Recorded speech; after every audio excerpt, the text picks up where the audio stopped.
Most of the stitches have been cast off, and now I'm getting ready to steek at this line.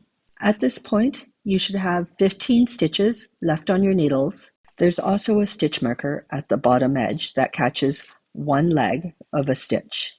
You'll leave that in until the very end. I'll pull out the needles next, and I don't worry about losing stitches because the cast off edge only allows the stitches that should unravel to unravel. I'm going to cut along this line now.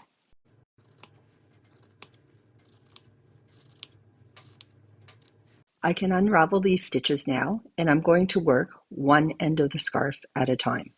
I'll start unraveling at the top. I like to unravel just 2 rows at a time, and then I tie them together with an overhand knot.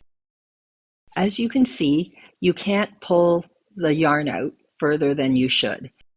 I'll continue unraveling and tying knots until I reach the bottom of this side. I'll keep unraveling until I come to the cast-on edge. The cast-on will need to be unpicked so that it can become a part of the fringe.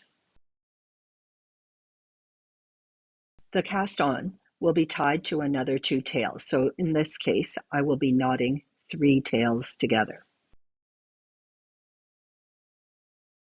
Then I work on the other end of the fabric and do the same thing.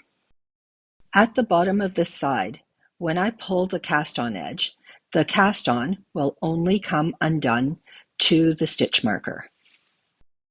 I'll pull the tail through the loop on the stitch marker to prevent it from unraveling further, and then I remove the stitch marker. There are 3 tails to be tied together at the bottom edge.